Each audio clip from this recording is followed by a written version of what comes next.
Sahabat Suara Gembala Gemibem yang dikasihi Kristus, dari suara kita dapat mengenal orang-orang terdekat kita. Sama halnya dengan seorang anak, pasti akan sangat mengenal suara orang tuanya. Mengapa demikian? Karena kita banyak berkomunikasi melalui suara dan belajar mengenal merekam ciri khas suara seseorang. Jadi itulah kuncinya mengapa kita bisa mengenal seseorang melalui suaranya, yaitu dengan terus-menerus menjalin komunikasi. Demikian juga jika kita ingin mengenal suara Tuhan, maka kita juga harus terus-menerus menjalin komunikasi dengan Tuhan melalui doa, membaca firman, dan belajar dari setiap peristiwa yang terjadi di sekeliling kita. Daud dengan indah mengungkapkan imannya, pengenalannya akan suara Tuhan dalam Mazmur 29 ayat 3-4. Suara Tuhan di atas air, Allah yang mulia mengguntur, Tuhan di atas air yang besar.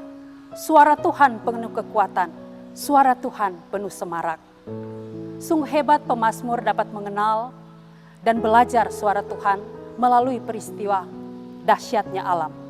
Padahal kedahsyatan alam bagi kita amat mengerikan.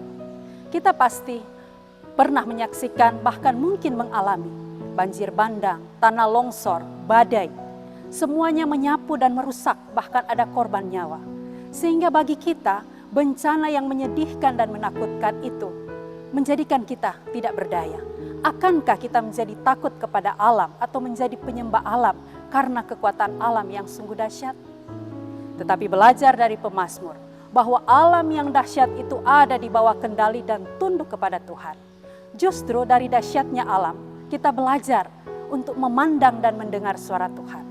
Bukan hanya alam yang menjadi pembawa bencana bagi hidup manusia, tapi pergumulan yang berat pun dapat menjadi bencana yang menghancurkan hidup kita. Kita sering menjadi tidak berdaya, mata kita menjadi buta, tertutup oleh keresahan, pergumulan yang kita alami, dan telinga kita menjadi tuli, tidak mampu mendengar suara Tuhan. Saat ini, Sang Gembala Agung menyatakan bahwa sekuat apapun bencana dan pergumulan, kekuatan Tuhan mengatasinya. Ketika kita melihat kuasa Tuhan dan mendengar suara Tuhan, maka bencana dan pergumulan tidak akan menghancurkan hidup kita. Tetaplah berkomunikasi dengan Tuhan dalam doa, sujudlah di hadapan Tuhan, tetaplah taat dan setia. Kekuatan dan kemuliaan Tuhan menjadi pegangan kita untuk tegak berdiri. Bahkan kita mampu untuk berkata bahwa sungguh suara Tuhan tidak hanya terdengar ketika kita tentram dan damai, tetapi di tengah bencana pun dan pergumulan suara Tuhan terdengar memanggil kita untuk memperbaiki diri, tetap taat, tetap setia. Jalinlah terus komunikasi dengan Tuhan dalam doa, membaca firman, melakukan terus kehendak Tuhan.